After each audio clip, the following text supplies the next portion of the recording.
今日嘅呢間店應該係市橋唯一一間仲喺度做傳統竹升麵嘅老店啦。冇睇個店面老舊，一啲都唔影響佢出品噶。師食乜嘢？今日要嚟翻牌一間傳統竹升麵。通常嚟呢種店呢，我都會點翻碗豬油撈麵。外地人睇到呢碗麵，肯定會覺得這麼啃，冇睇佢賣相咁單調啊，實質上內有乾坤。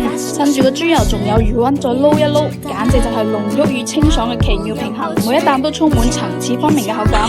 一定要趁熱食啊，如果唔係就會有啲啃頸。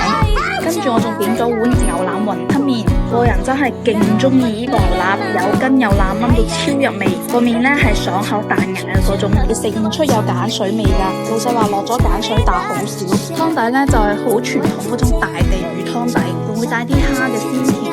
我真係飲完一啖又一啖。個雲吞呢就無功無過啦，皮都係特別滑嗰種，睇得出呢間店呢係嗰種好原始嘅味道。唔會加嗰啲亂七八糟嘅科技。同老細傾偈咧，都發現佢係一個好注重食品健康嘅人。我覺得我哋應該多多支持呢種傳統嘅手工美食，咁好食嘅麵，千祈唔好俾佢失傳啦。